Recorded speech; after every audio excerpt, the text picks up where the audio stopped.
Right, back to prime time debate. ఒకవైపు stock మార్కెట్లు కుప్పకూలిపోతుంటే ఇక్కడ రైతులు పండించిన పంట కూడా ఎగుమతి అవ్వట్లేదు, రైతులు కూడా ఇబ్బందులు ఎదుర్కొంటున్నారు. సో అసలు ఏం జరుగుతుంది, ఎటువంటి ఎగుమతులు జరుగుతూ ఉంటాయి, ముఖ్యంగా గల్ఫ్ దేశాలకు భారత్ నుంచి ఎటువంటి ఎగుమతులు జరుగుతాయి అనేది నేను మీకు చెప్పే ప్రయత్నం చేస్తాను. మన దగ్గర ఉన్న స్టాటిస్టిక్స్ ను కూడా మీ ముందుంచే ప్రయత్నం చేస్తాను.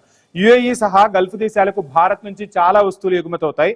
అందులో బియ్యము, రొయ్యలు, కొబ్బరి ఉత్పత్తులు, అరటి, మామిడి ప్రధానంగా ఉంటుంది. సో ఈ పంటలు ఇప్పుడు యుద్ధం వల్ల ఎగుమతి అవ్వట్లేదు.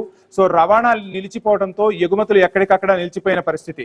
ఇదంతా కూడా సో ఎక్కడ కూడా ఈ ఎప్పటికప్పుడు సరుకును పంపించాల్సి ఉంటుంది. సో ఆ పంట కాలంలో వాటిని ఎగుమతి చేస్తూ ఉంటారు. సో వీటిని నిల్వ ఉంచడానికి చాలా అరుదుగా, అంటే పాసిబిలిటీస్ అనేవి చాలా తక్కువగా ఉంటాయి. సో ఇప్పుడు రైతులకి ఏం చేయాలో తెలియట్లేదు. ప్రభుత్వాలు ప్రత్యామ్నాయాలను వెతకడానికి కూడా పాసిబిలిటీస్ లేక చూస్తున్న పరిస్థితి. మరోవైపు రొయ్య పరిశ్రమ, ఆక్వా పరిశ్రమ ఎక్కువగా ఆంధ్రాలో ఎఫెక్ట్ అవుతూ ఉంది యుద్ధం వల్ల అనేది కూడా స్పష్టంగా కనిపిస్తుంది. సో మరి ప్రత్యామ్నాయంగా ప్రభుత్వం వేరే దేశాలకు ఏమైనా ఎగుమతి చేసే ప్రయత్నాలు చేస్తుందా?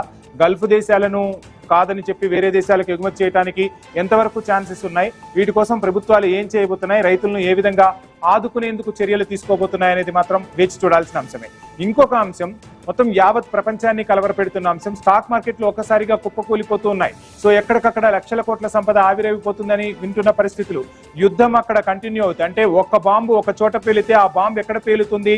రియల్ గా మనం చూస్తే స్టాక్ మార్కెట్లు ఒక్కసారిగా కుప్పకూలిపోతున్నాయి. అక్కడ మేడలు కూలిపోతే ఇక్కడ స్టాక్ మార్కెట్లు కూలిపోతున్న పరిస్థితి. సో ఎన్ని రోజులు ఈ పరిస్థితులు ఉంటాయి? సో స్టాక్ మార్కెట్లు కోలుకునే అవకాశం ఉందా? దీనికి సంబంధించి మనతో మాట్లాడేందుకు ప్రముఖ స్టాక్ మార్కెట్ విశ్లేషకులు శ్రీరామచంద్రమూర్తి గారు మనతో జాయిన్ అవుతున్నారు.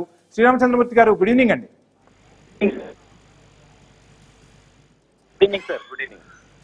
యా సార్, చూస్తున్నాం ఒక్కసారిగా స్టాక్ మార్కెట్లు కుప్పకూలిపోతున్నాయి, లక్షల కోట్ల సంపద ఆవిరైపోతుందన్న వార్తలైతే వినిపిస్తున్నాయి. సో ఎలా చూస్తున్నారు? ఈ మార్కెట్లు కుప్పకూలటం కామనా? యుద్ధాలు వచ్చినప్పుడు మరలా అసలు కోలుకునే పరిస్థితులు ఉంటాయా? ఏం చెప్పదలుచుకున్నారు?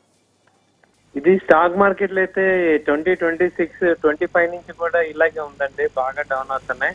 ఇప్పుడు 2025 లో కన్నా తగ్గింది. ఈ జస్ట్ ఒక 1 వీక్ లోనే దాదాపు 2000 పాయింట్లు నిఫ్టీ డౌన్ అయింది. అలాగే సెన్సెక్స్ తీసుకుంటే దాదాపు 7000 పాయింట్లు డౌన్ అయింది. అలాగే బ్యాంక్ నిఫ్టీ తీసుకుంటే దాదాపు 6000 పాయింట్లు తగ్గింది. ఇది నార్మల్ ఫాల్ కాకుండా ఒక క్రాష్ లాగా ఉంది. అన్ని కంపెనీలు తగ్గాయి బాగా లాస్ట్ 3 days నుంచి. మొన్న ట్రంప్ గారు ఆయిల్ మేము పంపిస్తాము, ఏం టెన్షన్ లేదు అన్నప్పుడు పెరిగాయి. కానీ ఇప్పుడు ఆయిల్ $100 వెళ్ళిపోవడంతో ఒక్కసారిగా ఆల్ ఓవర్ వరల్డ్ ఆ యొక్క ఆయిల్ సెగ అనేది కనపడుతుంది. చాలా ఇప్పుడు మనకి గ్యాస్ కూడా షార్టేజ్ కనపడుతుంది. చాలా రెస్టారెంట్స్ కూడా ఇబ్బంది పడుతున్నారు. అలాంటిది మార్కెట్ కూడా అదే ఎఫెక్ట్ అవుతుంది.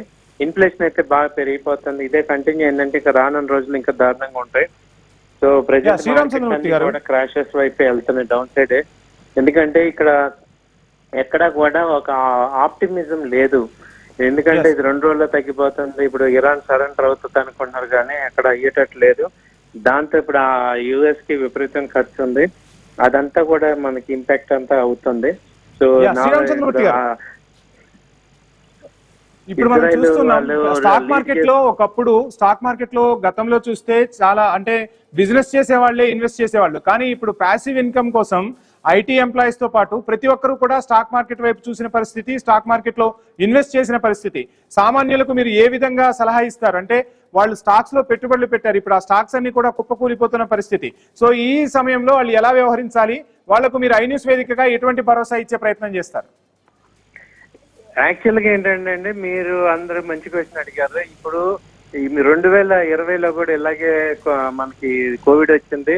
అప్పుడు చాలా దారుణంగా కుప్పకూలినాయి. 2 సంవత్సరాల్లో మళ్ళీ పెరిగినాయి.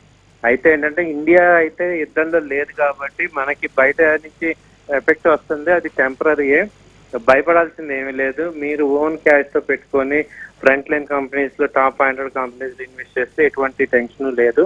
ఏం టెన్షన్ పడాల్సిన అవసరం లేదు. ఓన్లీ ట్రేడర్స్ కే, షార్ట్ టర్మ్ ట్రేడర్స్, ఇన్వెస్టర్స్, వాళ్ళతో షార్ట్ టర్మ్ ట్రేడర్సే కొంచెం టెన్షన్. కానీ లాంగ్ టర్మ్ ఇన్వెస్టర్స్ కి ఇది ఒక మంచి అవకాశం.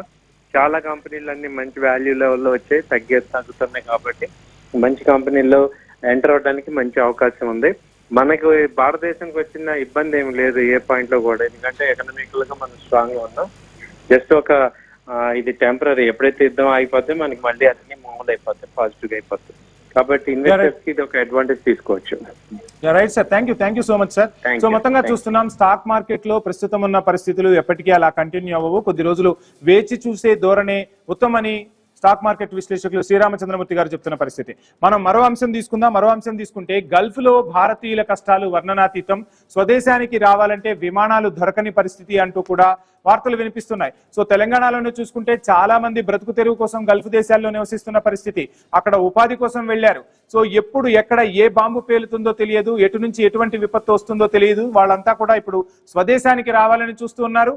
స్వదేశంలో అంటే భారత్ లో ఉన్న వాళ్ళు కూడా సో అక్కడ వాళ్ళు క్షేమంగా ఇక్కడకు రావాలి, ప్రభుత్వాలు కూడా చర్యలు